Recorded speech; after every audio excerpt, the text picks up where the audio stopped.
Vendredi, nous sommes le 29 novembre 2024. Bonsoir à tous et voici le dernier point de l'actualité économique de la semaine sur votre antenne.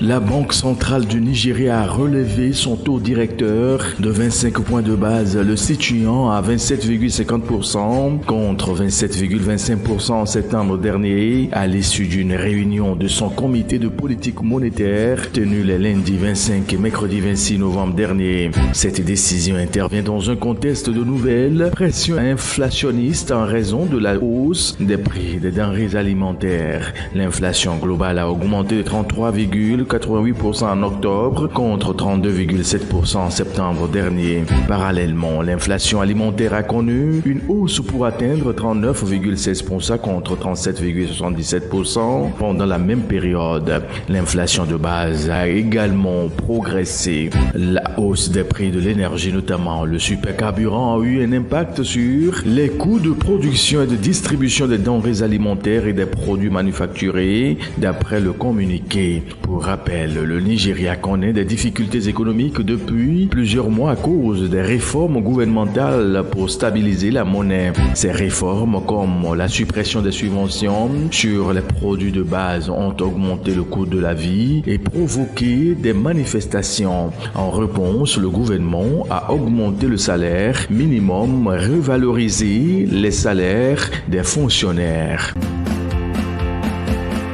Au point 2 de l'actualité économique de ce jour, sachez que le gouvernement tanzanien s'apprête à ouvrir le capital de Stami Gold, une compagnie minière publique spécialisée dans l'extraction de l'or sur la bourse de Dar es Salaam.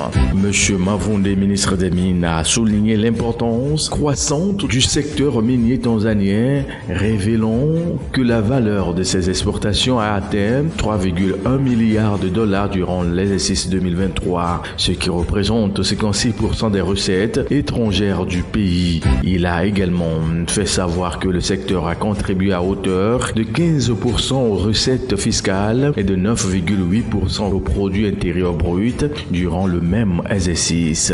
En Tanzanie, l'or représente actuellement 80% des revenus du secteur minier grâce notamment à la hausse des cours du métal jaune sur le marché international et à la mise en place de plus de 42 centrales d'achat couvrant toutes les régions minières pour permettre aux mineurs artisanaux de vendre leur production sans être obligés de parcourir de longues distances.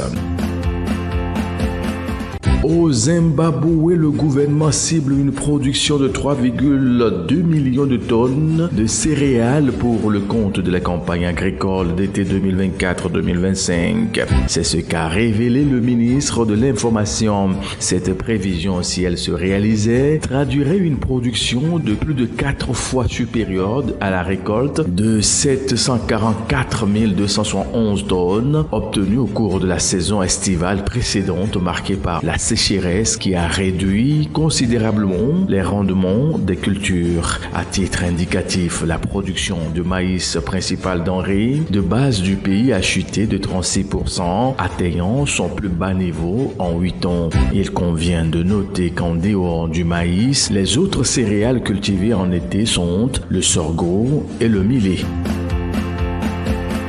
Au Botswana, Premium Resources a publié le mercredi 27 novembre dernier sa première estimation de ressources minérales pour le projet de nickel cuivre, élément du groupe du platine de Selkirk. Il s'agit d'une étape clé dans le processus de relance de l'industrie locale de production de nickel. Depuis le dernier trimestre 2016, les statistiques officielles montrent que le Botswana n'a produit aucune tonne de nickel. Cela s'explique notamment par la fermeture des mines de Celebi et Serkik, aujourd'hui détenues par Premium Resources, qui se prépare à les remettre en production. L'estimation publiée plus tôt cette année pour Celebi montre que l'ancienne mine héberge plus de 250 000 tonnes de nickel.